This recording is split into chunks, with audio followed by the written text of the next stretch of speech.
Be sure to get your own 3D Lightning Bliss nightstand today by clicking on my website link in the description below.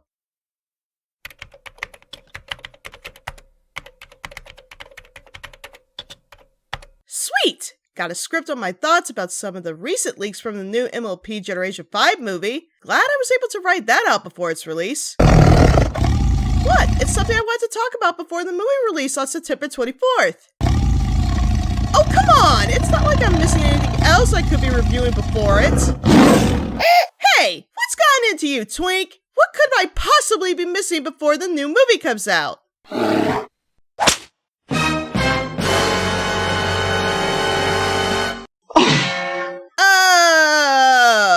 Right. I guess it is about time I gave my thoughts on that. I admit I was holding back on it because I thought others wanted to review it with me, but I guess with time flying and new content coming out, I kinda lost track with my other projects too. Alright. You want this? I'm sure you viewers want this, so cue the intro!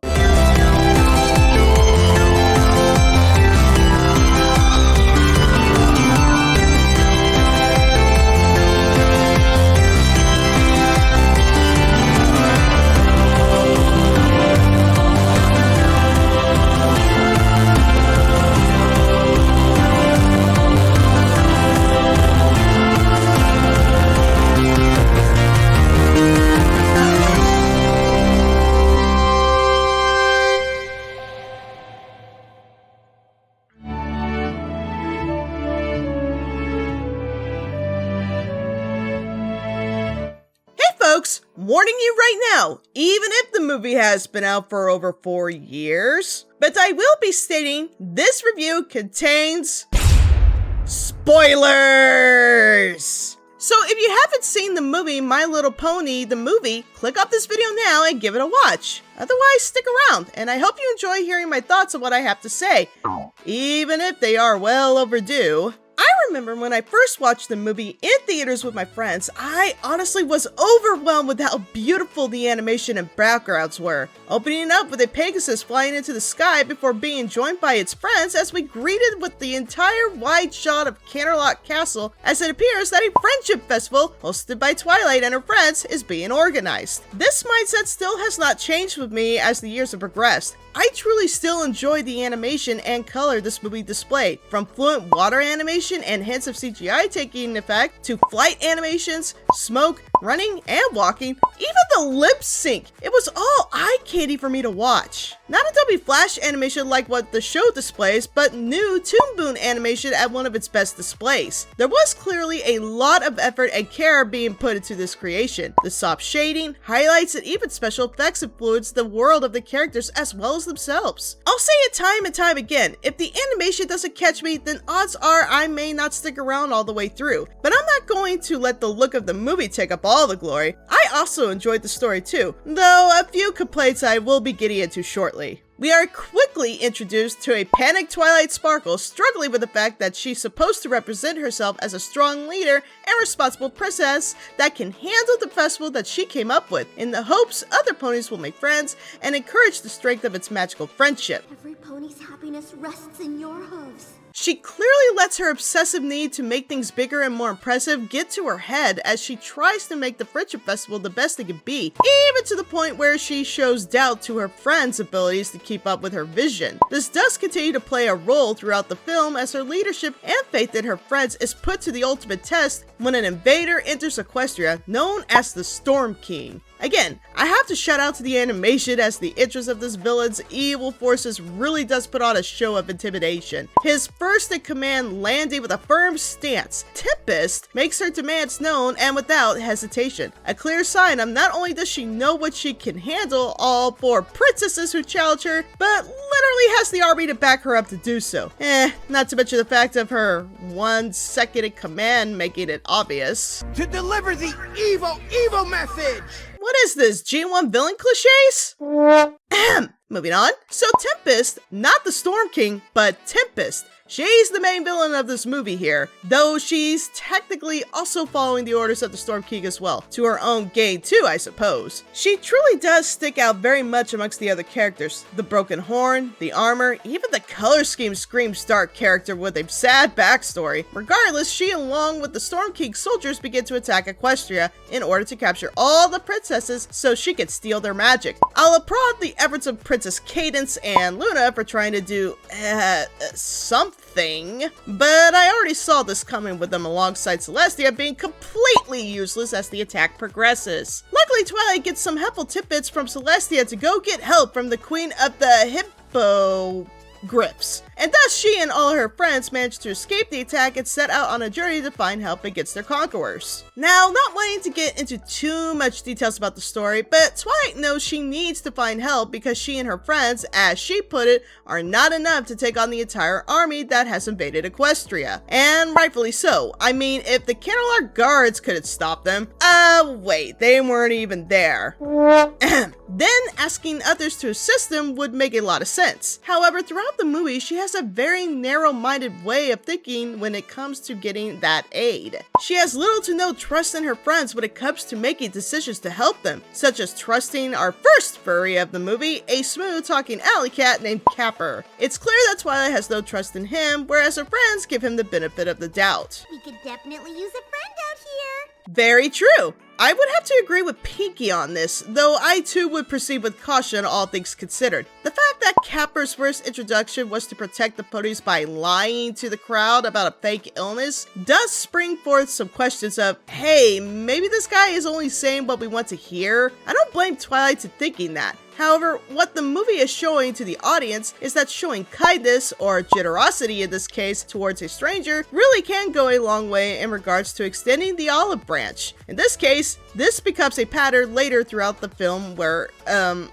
most of the elements, generosity, loyalty, and laughter, are expressed in friendship to strangers who will later aid them in their quest to save Equestria. I really do appreciate the lessons here and giving people a chance, but I don't like the idea of ignoring or throwing caution to the wind either. Hence why I can respect or relate to Twilight having doubts, but she still could try to lighten up a little bit too. But then there comes the moment with the Hippogriffs, and from what I gathered, the reaction to the situation seems to have fans mixed on opinions here. I myself have reprocessed the scenes over and over, coming to my own conclusions, but let me explain. Twilight and her friends finally managed to avoid Tempest and the Storm King soldiers and meet up with the Hippogriff Queen, as well as her playful, optimistic daughter, Princess Skystar. Yeah, okay, not going to lie, Princess Skystar truly is a bubbly but sad character I enjoy in hindsight. She wants nothing more than to enjoy life and make new friends, but her people having to be forced into hiding to avoid the Storm King is quite heartbreaking. It's where Pinkie Pie and the rest of her other pony friends truly begin to shine and show their value not only as ponies but as friends as well. Reminding the Hippogriffs through an extremely addictive song on one small thing could make a big difference in lifting someone else up in times of being down. But backing up, the Queen makes it very clear that she can't risk helping Twilight due to protecting her own people. A reasonable explanation, though I do frown at the fact that the power of the Hippogriffs literally have the ability to transform other creatures into different animals that could potentially help combat against the Storm King's army, but at this point it would be a nitpick. What I cannot blame, however, is the fact Twilight is so desperate to save Equestria and believing she's the only one capable of doing so that she was willing to steal this power from the Hippogriffs. Her methods, though, yeah, were very cruel and extreme. Was she desperate? Yes. Could she have told her friends and asked to help her instead of lying to them about her intent? Absolutely. Would they have agreed with her though? Most likely not. But by then, they could find a way to communicate and try to resolve the situation rather than reduce their characters to unethical levels. I really would have loved the idea of seeing an army of Hippogriffs turned into dragons to fight back against the Storm King army. I mean, how cool would that be? But I have to remind myself, as well as to all of you, that this is more of a one, and I can't fault Hasbro for not fulfilling my fantasies. But I won't lie in stating that while I wish the movie went a different route where Twilight's character wasn't a bit compromised in the moment, but but I won't argue the impact that it created with this next scene. Well, maybe I would have been better off without friends like you! That was probably the most heartbreaking scene in the movie for me.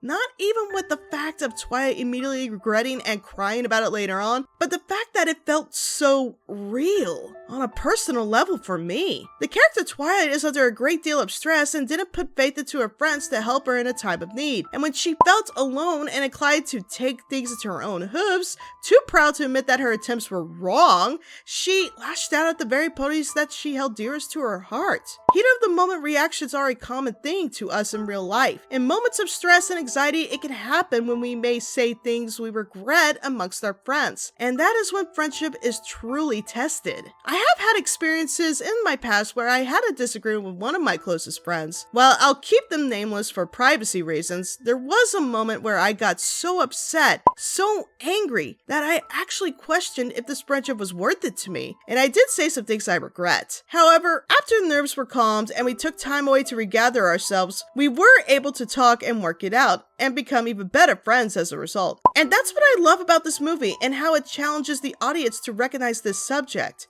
Twilight went about things in all the wrong way, not trusting herself, not the others, and worse, not trusting her friends. And thus, through the journey, obstacles, and confrontation, she, as well as the audience, learned the true meaning of magic of friendship. If I can applaud or give a 10 out of 10 in regards to the movie's goals, it was that lesson. But moving right along, we have Tempest to address as she successfully kidnaps Twilight during her qualm and gives her an education about why friendship is a waste of time through the sad and scary gritty backstory of a song. Meh. Sue me, I don't like the song. Look, it's nothing personal to those who do enjoy it. It's more of a matter of beat and tones I have to be into, as well as lyrics. If they don't match up with me in union, then I tend to not like the song as much. Respect to those who do, of course. It certainly got the point across of why Tempest is the way she is, and it's a sad story to be sure. Being rejected by others simply because she had her horn damaged as a foal is quite traumatizing. What you thought were your friends not being there for you in your time of need? What does that do to a person? Pony. Well, clearly it results in Tempest, and I don't blame her for how she turned out. Luckily for Twilight though, her friends along with some new friends come along to help rescue her and save the day, even though Spike pointed it out best. That's it, right? We didn't make friends with any pony else? True that, Spike, but you are all the main characters. You have plot protection. So yeah, it turns out Tempest needed all the magic the princesses to aid in the Storm King becoming powerful with a magic staff so that he could fix her horn and thus she could finally show What I can really do. But oh, newsflash, he doesn't and betrays her. It's kind of what I do. Again, what's with the G1 cliche villains? I know this is a running joke with me, and yes, I am a G1 fanatic. I actually do enjoy G1 villains for the simplicity. The whole I'm bad because I want to be gimmick is just an excuse for me not to look too hard about the role, just that they are an obstacle for our heroes to face with pure epic badassery. They are bad, they are here to do bad things. Kick back, relax, enjoy the show, and watch as our heroes try to save the day from them. But unfortunately, I can't even do that with this villain, and it's for one tiny little reason. We don't see the Storm King till the near end of the movie! Seriously! Tempest was basically the main antagonist throughout the whole film, with the Storm King being the final boss that never shows up until the very end of a video game, and it frustrates the hell out of me. The voice actor Liam Schreiber puts on this amazing performance of a strong, sarcastic villain who knows who he is and has a commanding though dramatic personality, followed by the confidence to reinforce his demeanor, and I ate it up. He was just so much fun when we had him on the screen. From the annoying troll personality to the lingering hint of dominance and intimidation, it just drew me in, making me want to know more about how dangerous he really is. Tempest was basically a villain with a redemption arc at this point, and that's fine, I suppose. But if I may be so bold as to get into a more personal gripe, I don't really care for those kind of villain arcs anymore. We literally had it at least 3 times throughout the entire My Little Pony Generation 4 series. Trixie, Discord, Starlight Glimmer. No respect to Hasbro, but I just wanted to see something simple and fun and a bit scary. At least it would be something fresh to add to the series for me personally. Again though, this is just my opinion. I'm expressing my thoughts. And as some music would always say, you can't always get what you want. Overall though, despite a few of my gripes with the movie in regards to the villains, how Twilight's friends were represented, and some of the old cliches that were best left back in G1 episodes and movies, I still enjoyed the movie for what it was. The music performed by the new voice actors were beyond epic. I can't begin to gush about how much I love Sia's performance of I Could See a Rainbow. There were times where the movie got so emotional for me, I was crying and holding the hands of my friends. No, I'm not kidding when I say that. Friends coming together in stressful times even after they made mistakes with each other, confronting a force that may seem impossible to defeat, but still uniting together and with new friends to save the day, not to mention the epic 2D animation that I can't get enough of. I would still recommend this movie to anyone who's a fan of My Little Pony. But I rambled on long enough about what I liked and disliked about the movie. What are y'all's thoughts on it? What were your likes and dislikes about the movie? Either way, I would love to hear from you. Be sure to leave a like, comment, and subscribe, and boop the bell button to get more updates on my videos. It really does help to support my content. There's also my Lightning Bliss shop website and my Patreon page too if you'd like to check that out as well. Thanks again, y'all, and keep an eye out for those rainbows. They will make you smile.